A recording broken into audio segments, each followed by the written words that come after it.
Right, guys, this is going to be one of those How to Stay Married podcast chats, which is dealing with probably one of the most contentious things in the press that everyone's reading, watching, looking at, talking about. Picking over the bones, which is Johnny Depp and Amber Heard's horrendously car crash relationship. But what we're talking about here is what we discovered through the conversation is that actually, I think every single one of us can draw a parallel. Don't stop listening to me, because I know the thing is everyone says they're all as bad as each other. Oh, no. We're like Johnny Depp and Amber Heard. There's no grumpies in the bed. Well, now and then there's been. But I just be really interested. Do please comment below. When you get to the end of our conversation, go, do you know what? I was just thinking, just maybe there's similarities in the toxicity. Parking the drugs and the alcohol. Or not parking the drugs and the alcohol. Yeah. To what extent? I've been watching it close up, and it's left me feeling uncomfortable about many aspects of our relationship. And me too. I've been wary of standing in judgment. Go there, but for the grace of God go I. And just a note on that, every night Mark is reporting on the trial. He does a live show every night on our YouTube channel. We'll put the link below, and it really is worth tuning in. He's fantastic. It's we take a sort of slightly light-hearted but also serious look at what's been going on in the day. It's not just heavy retelling, but it's a jaunty move through quite a serious trial. But anyway, have a listen, and I really would be interested to know what you thought about maybe your own relationship by the end of this podcast. Have we already got a plane going overhead? We have. I'm so sorry. Welcome to our podcast, or if you're watching us on YouTube, hello. Or if you're listening to us, welcome. I said that. You didn't say listen. Oh, Mark, is this the kind of podcast it's going to be? No, I think this is the kind of podcast that I think we need to be really careful about. This could single-handedly sink our relationship. I know, we've ummed and ahed whether we should talk about this, and seriously, I mean, Mark said this could be professional suicide this morning. I said, I think that might be a bit dramatic. So you have been watching, haven't you, avidly? Johnny Depp, Amber Heard. Not avidly. I've been drawn in. I'm interested. I've been commentating on the Amber Heard Johnny Depp trial. I think actually join it every night. Mark does a live show on our YouTube channel. It's an opportunity to kind of. I think what makes this particularly fascinating, and I have been watching it in microscopic detail, is that it's a portrait of a relationship. It's a portrait of a relationship that's gone wrong. It's a portrait of a deeply dysfunctional relationship. It's being aired in such a sort of public fashion.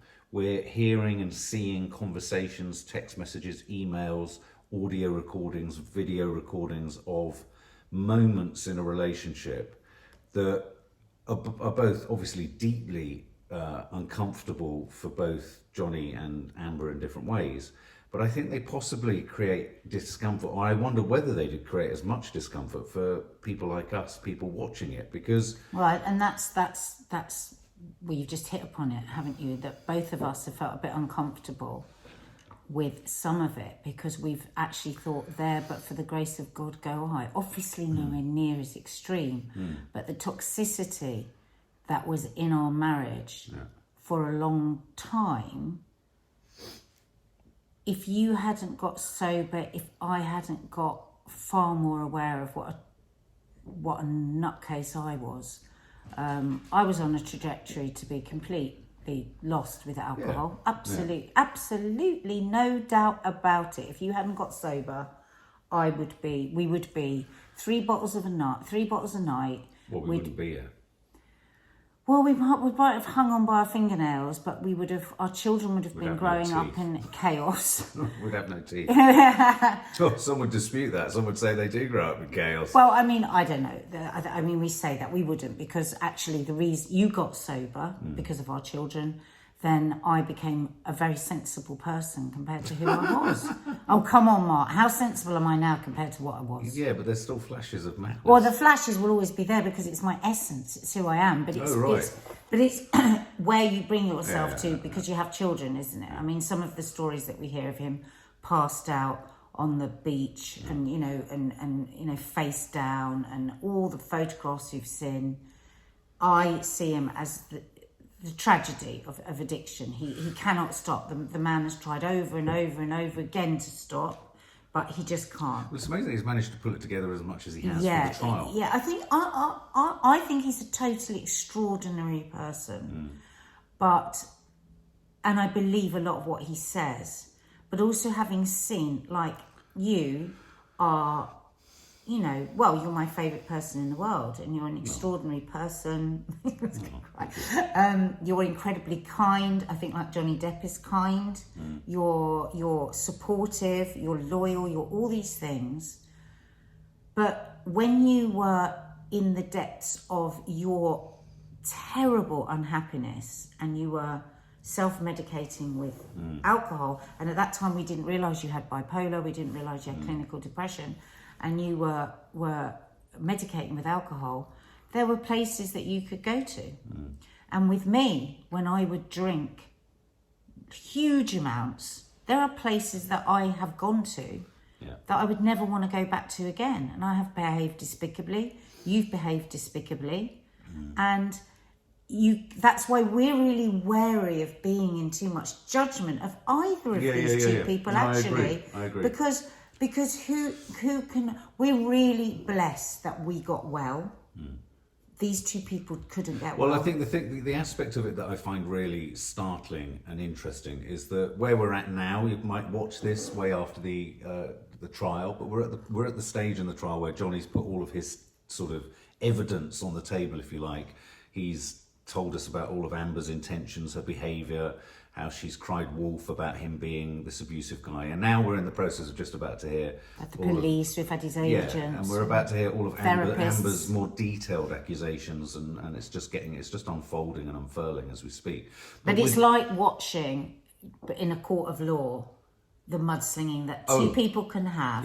Like they're still having an argument across the court. They are having a massive argument. It was kind of like one of your ex-relationships, and when we were together for a long time, that argument was still going on with your ex. It was going on for years. It was a fully fledged relationship based on arguing, on hate and fury. And so again, it's like you can understand how it can get so toxic. There, but for the grace of God, go any of us.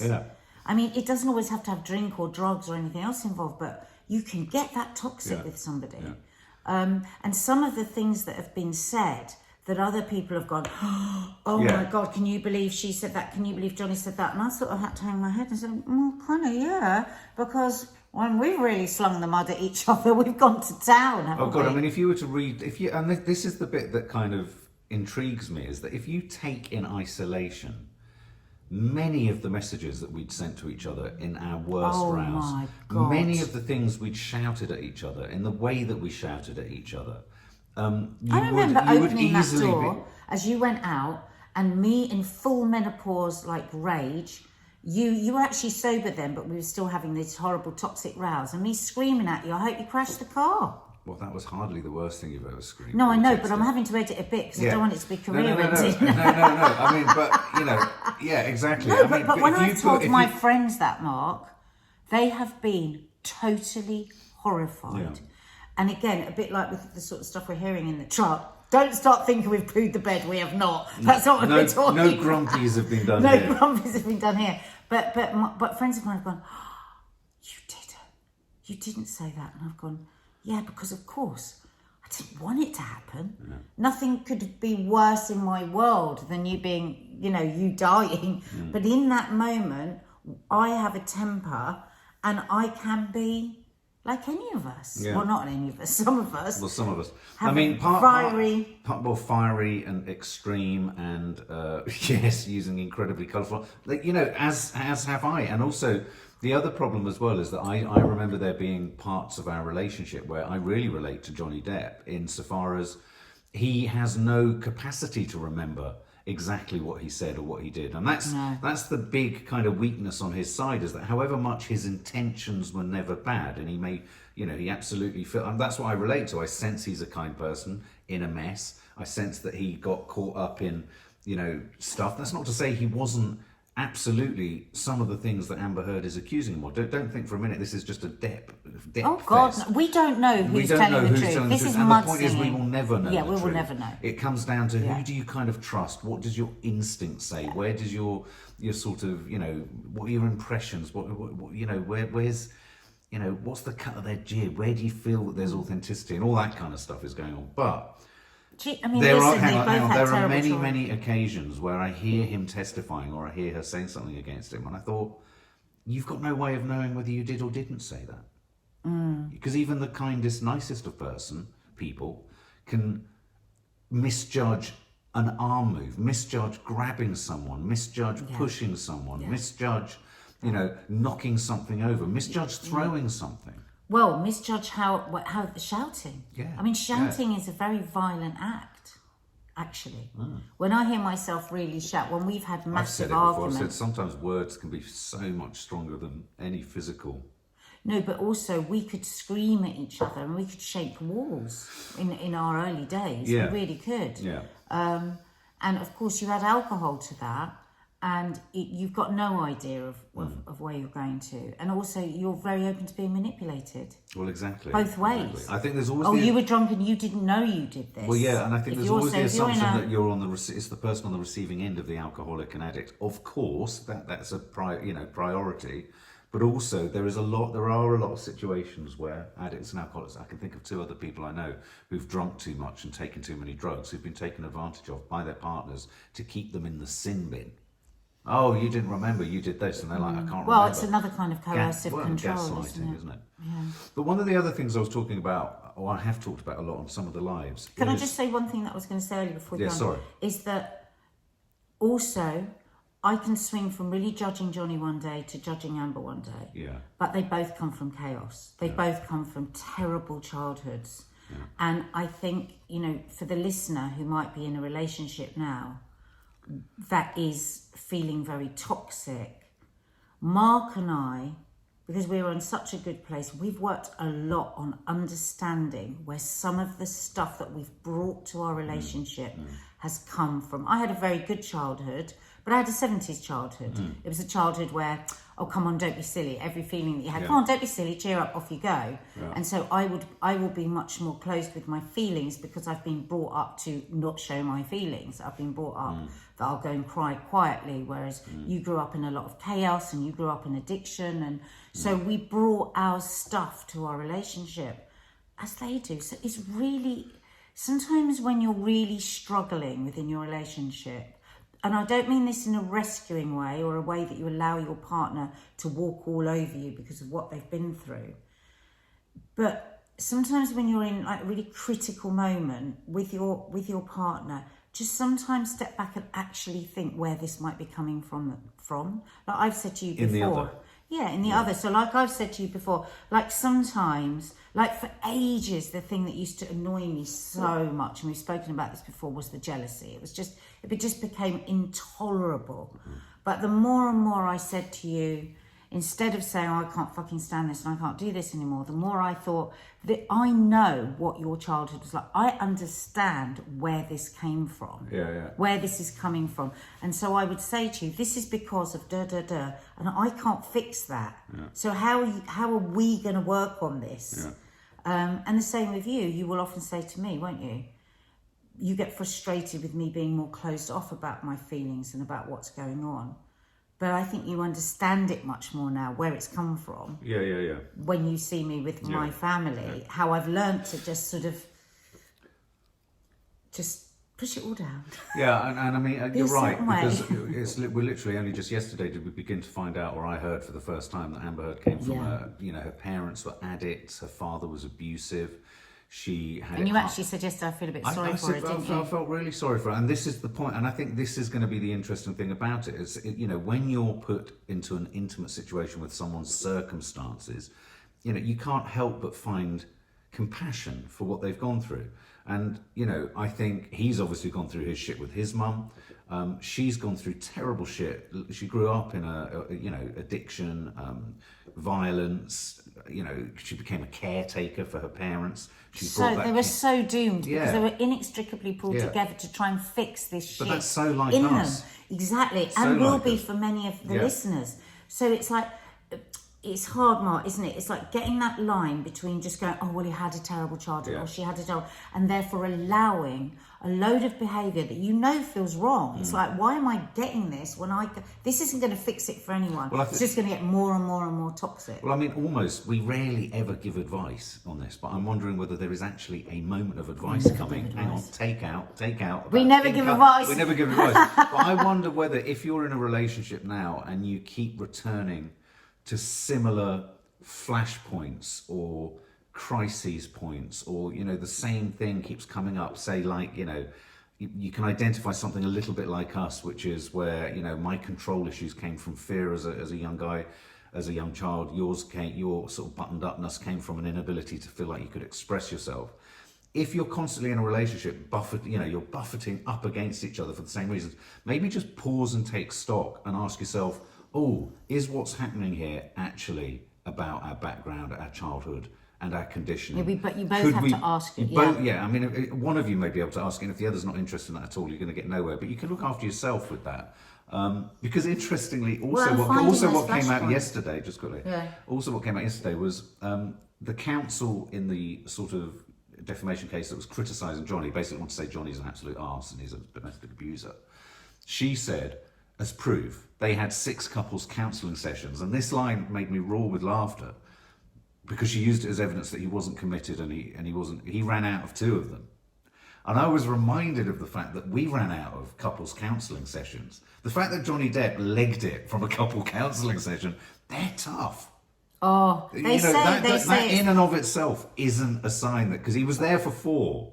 Do you know what I mean? They are very tough sessions. They say that that it's the hardest kind of therapy you can do, because when you're just having therapy by yourself, it's quite easy to manipulate which way you go. But when you've got somebody else there, and I think also because so often we choose the people that we do on a subconscious level to work out real pain that's going on in us.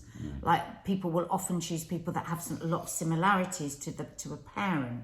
I mean, I know it's weird, but I can see a lot of similarities in my character and Nanny Dies. It's really weird. Right. You might go, oh, what are you talking about? That's my mum. I see a lot of similarities with my dad. I mean, one of the big things about my dad that's very, very tough on my mum is his hypochondria. Right. I've married a complete hypochondriac. Right. I mean, I do laugh about it to myself, because sometimes I can hear myself being my mum. I can hear almost the identical sentences when you're asking me about some new thing that you might think is terribly wrong with you. I am more of your mum pulls away and is more of a love avoidant, whereas you're more of a codependent, and I'm a codependent love avoidant, and there's a lot of similarities. See, I think Johnny and Amber are both codependents. Yes. And he had, but I think there'll be a love avoidant also in Johnny because he is a massive superstar, and also because of what we've heard about his mum. I suspect that his mum, though she was very abusive to him and very derogatory to him, I suspect she was also very cloying with him at the same time, which creates... But it makes sense of why in every single exchange he's the one trying to escape or trying to leave. Well, he's the love avoidant. Yeah, exactly, because people... So that's Mark and I. So I'm a codependent, so I'm a codependent love avoidant. Fucking hell, right. Okay. No, I am, because the codependency, I mean, like I always say to people, I've been saying this for years on Loose Women, I say it to the girls and they're like, people go, what? And I said, I've never been interested in somebody that isn't interested in me. Like, I've never liked that sort of person that's like, oh, I might call you, I might not call you. I only like people that really like me, that like cherish me, that really want me. Yeah. And that means I've had a couple here and there of maybe 1 or 2 what you'd call bad boys, but not really, because it's I don't really like you because you don't really like me, and actually I would never change that in myself, and I would want our daughters to have that. But I also understand that's the codependent in me. Right.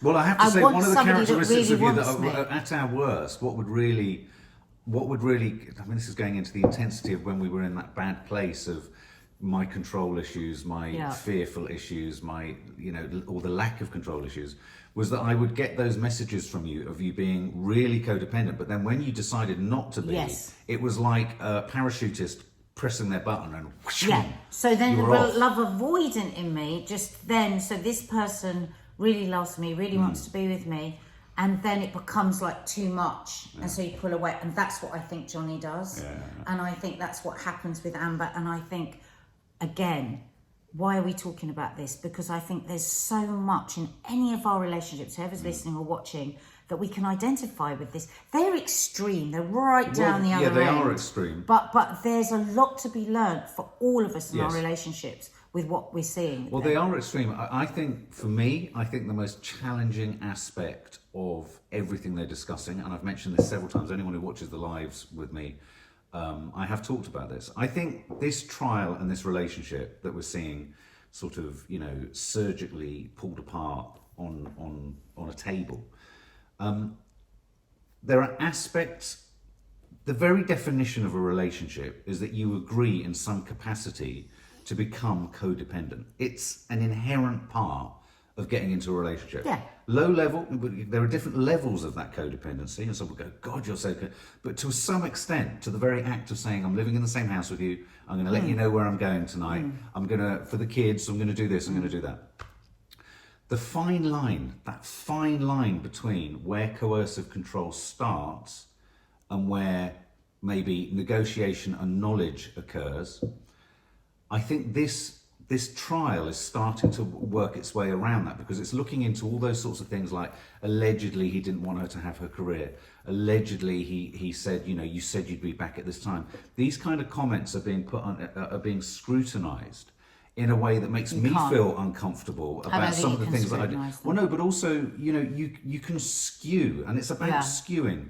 You can skew any request for information from within a relationship from the other person. You could skew any request as coercive control. Why do you want to know? I mean, sometimes because of our past, and I recognise this, sometimes because of how I would react to things, or how I would not manage things, or how I'd immediately go to fatalistic kind of worst case scenarios, how I'd go into sort of CBT kind of negative thinking, paranoia and all that kind of stuff. Definitely a byproduct of trying to get sober as well. Because of that, there'd be language that I would use that you would feel was controlling, was potentially coercive, was like you wanted to know. Learned experience through the relationship. Precisely. And all I'd seen in relationships as well was people demanding to know what was going on and finding out. Did you have that more in your other relationships then, that people were demanding to know from you? Yes, I did, to an extent. Though I did How have did it. that No, leave but you I did feeling? have it in particular relationships. I had it back as well. I wanted to run for the hills. Exactly. Yeah, I wanted to That's run what for the hills. happens. But here's the thing. So now, if I ask a simple question about something like, "Oh, when are you going to be back?"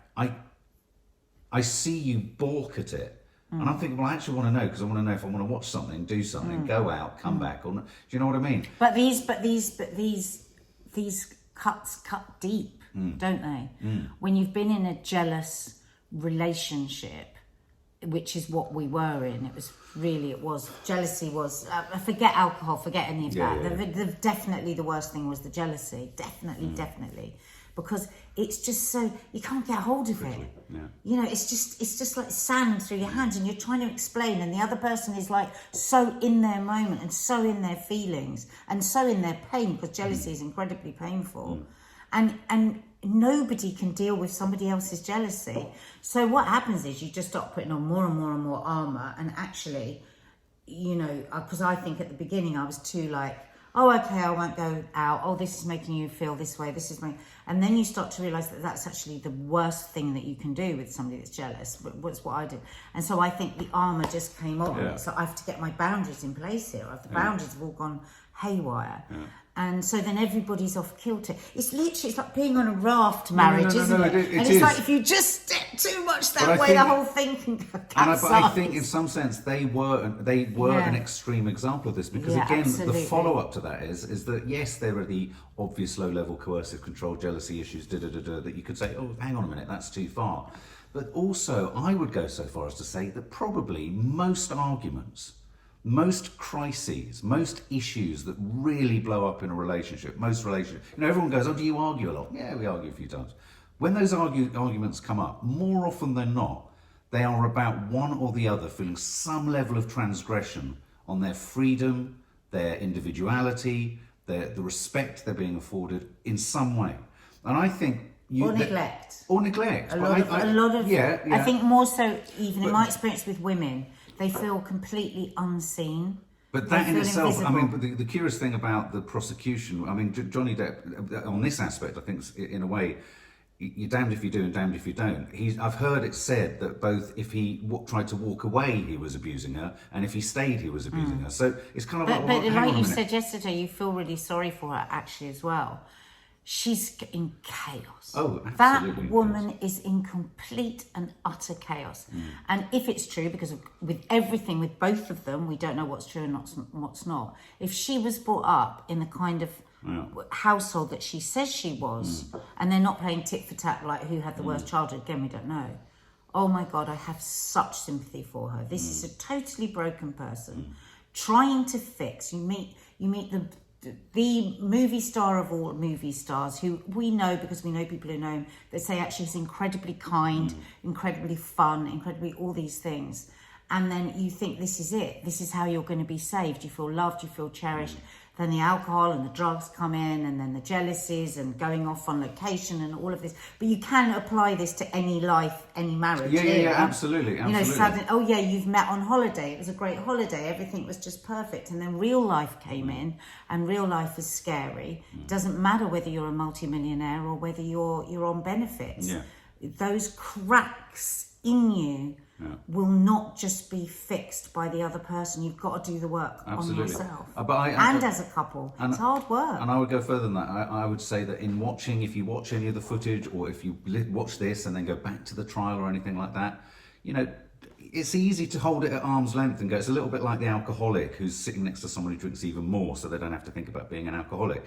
The reason I think this is captivating, and the reason I think this is really quite culturally significant, what's going on here, is because it's an extreme version of something of which the DNA is within all of our relationships. Absolutely. The DNA of what is going on between these Absolutely. two is obviously in the DNA of some of our relationships, but I think my feeling is, as I've really thought, and I know I think a lot about these things, if you start to scrape at the very foundations of what a monogamous relationship is about, the very word monogamy, you could argue, there is some aspect of control that underpins any form of monogamous relationship. And this trial for me is interesting me because it's starting to home in on the granular, extraordinary close-up of the very DNA and mechanics of a relationship. And it shows that when you look at the mechanics of a relationship in close enough detail, you could claim everything. It's all fucked up. You could claim all of it is controlling, coercive, and negative. I mean, it's fascinating. It's dependent on whether you've stayed together or not stayed together. One thing they could do, and I part of me thinks, God, this would be so nice. My desire is not to see Johnny Depp win or Amber Heard win. It would be for them both to look at each other and go, do you know what? We've really screwed this up for ourselves. It would be amazing. It would be amazing if they just walked across the court room. and went, should we just stop? Let's just stop this. That's what I always wanted with It would your save ex. both their careers as well. I wanted you both to just go, can we just stop? The thing that I've heard the most from people about this trial, and you'll have heard it too, Mark, is they're both as bad as each other. And therefore dismissed. Yes. All their pain, all their suffering, all their yeah. everything is dismissed because they're both as bad as each other. Yeah. Well, sit here now, anybody that's listening or watching, and ask yourself, where are you as bad as your partner? Yeah, Are that's a you good as bad question. as each other? Yeah. And how could you possibly fix that on your own? Really write a truthful inventory of where you are, where you know you're difficult. Yeah. He writes a really honest inventory. You take responsibility for that, and then you have a discussion about how you might be able to fix that. And actually, again, not giving advice, but waiting lists are huge for marriage guidance counsellors. Then they cost a lot. Do that. Then sit down and give yourself a timer and give yourself 3 minutes each where you talk, and the other one is not allowed to interrupt at all. and just see what happens. We struggled with that. We really struggled, but I've We got never ever forgotten that. I've never ever forgotten that exercise we were given by a marriage guidance counsellor, because we were at the point where there was zero listening. We couldn't have 30 seconds without the other one going into complete defense. I remember that time so clearly, because I just couldn't talk about toxicity. We were so toxic at that time. You were actually sober, but we were both so unhappy. We both were not communicating at all. Everything was about who was going to win this fight. Everything was about, oh, just leave me alone and shut up, because I can't bear it anymore. I can't look at you, can't listen to you. You might be surprised by this, because lots of you watch us regularly and see what good relationship we have. That's how bad it was. And that's what that marriage guidance counsellor gave us to do. She said, sit there and listen for 3 minutes. Yeah. It was nearly impossible. I mean, forget, obviously the sexual harassment that's being accused, allegedly, a lot of the kind of actual violence that's being accused, that hasn't happened. But I would say that there are moments... What do you mean that hasn't happened? In terms of us. Oh, God, there are excruciating moments of where it's incredibly close to the bone, where you're thinking less about what's literally been said or done, but the tone and the extent to which something was said in a moment of rage. And I sort of think, God, that was me. Fucking hell, if you'd looked at any one of our individual texts or heard our raised voice or whatever, you'd be we've joked about this. We said, my God, in the old days, the texts that we used to send each other were so horrible, so toxic. Oh my God. You know what? That's another. Oh my God, we're giving advice. We really don't. Our shared experience. We are not in any way professional. No. But I would say, if I could take back. And actually, I had to go to a therapist over this, because we were so locked into those text rows. Oh my God. Don't we wasted years of our life. I wrote the longest texts of my life. Oh my God, it got to the point where I go, I haven't read it, I'm not reading it. I'd have spent ages. So that's the equivalent of walking out of the room because you can't take it anymore. And it was like self-harming from him, self-harming from me. Text. They don't work. Oh. I say it to the girls. I said, don't have arguments on text, because it just leads to more. Whoever sorted anything out on text, a text argument. Yeah. Well, I would say next time you have an argument, depending on the severity of it, just have a think after the argument of, okay, to what extent, when I stood there going, bloody hell, look at Amber and Johnny, aren't they ridiculous? To what extent is some of what's playing out for them actually baked into what was going on for you? Because, there's stuff to be learned from this. I think, unless you're in a very abusive or you're in a coercive control relationship, always parking that to one side, there's always a case of they're both as bad as each other. Yeah. I think that often we get into an argument because we're in pain. Yeah.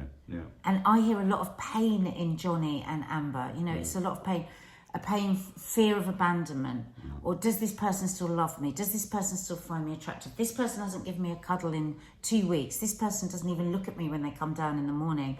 Can turn into, just today I was coming down the stairs and I thought, oh God, it's so lovely. We're never in that argument place anymore. Very occasionally, our children wake up and there's peace and there's no, and that is really something very, very precious. And I was thinking, and my sort of heart was aching for people this morning that have woken up and just filled with that, do you want tightness. Coffee? There's no milk. Yeah. And just that, eggshell. Yeah. And it's like, ask yourself, what are you in pain? What's hurting you at the moment? Yeah. That you just feel so angry? Because I'm telling you now, Mark and I, at points, have hated each other. Yeah. Hated each other. Yeah. You would have thought, if you'd looked at us then, that there was no hope. Yeah. We got married within 6 months of knowing each other. Nobody at that wedding thought we'd still be. It's our 20th anniversary this year. Yeah, a couple of weeks. Hey, high five, fucking hell. As they say in America, we did the work, baby. You're we right, did the work. But going back to those summing up, but yes, there was the whole alcoholism, but really important as part of our story was the after putting down the drink alcoholism, so the sober alcoholism. Because you only drank in the first 2 or 3 years. First 2 years of our 20-year marriage. Exactly. But the thing is... then the flashpoint in reverse was obviously the menopause, which we've kind of almost retrospectively begun to unpack. Oh my God, this is what was going on for you. And there was a different kind of insanity in there, and hatred, loathing, a proper loathing of each other, and resentment, and all that kind of stuff. So well, I think with the menopause, rather there are so many similarities to addiction for me. How it manifests itself for me, not for everyone, in a self-loathing came in, and a complete loss of myself. I didn't know. I was just questioning every single thing about myself. Am I this person? Am I this? And so I was so destabilised, and I was hanging on by my fingernails, rather, again, like there is a similarity to it. And you're trying to put on a front that you're okay, but actually you're dying inside, and you're wanting to cry, and you're wanting to do this, and you're wanting to do that. So, and I didn't know what was going on. So, yeah, we've had huge hurdles, children, stepchildren, miscarriages. We've gone through, huge dramas that obviously we wouldn't share, but, all the sort of challenges that any couple have. And it's like, and people look at us and go, oh, couple goals. Wow. Oh God, I'd love, if only I had somebody like Mark, or I'm sure people say to you, if only I had someone like Adderley, or maybe they don't. Of course they but do. they don't know how much work we've done. No, really. And Johnny and Amber, I think, just weren't well enough to do the work. They weren't well enough. They had their hands tied behind their back, and they were in such a rarefied world. And they were in a rarefied world where competition was high, where you're surrounded by the very best of everything, the most beautiful. She can, let's not forget, he's almost double her age as well. Yeah. So there she was, beautiful, young, vital. Who's not to say that as she went out, she didn't go, well, Johnny, I'm going to have a great time. So like you say, those nuances. Just those nuances, those that details. Don't know about. Exactly. Please, it would be the most incredible thing ever. Imagine, it'd be like a movie. It would be like a movie. If they just walked across there and went, why don't we just fucking stop? And let's withdraw everything we've said of each other, and it would rescue both their careers, because right now it doesn't look like anything's coming out of this. As long as the accusations of the sexual abuse and the violence are true, because we don't know. No, exactly, and that's what I was going to great lengths of saying last time. That said, I've really urgently got to pop upstairs. What for? Got to clean that grumpy off the toilet. Oh, Mark! Off the bed. For God's sake, why do you always have to lower the tone? Well, it's on my side of the bed. God, ignore him.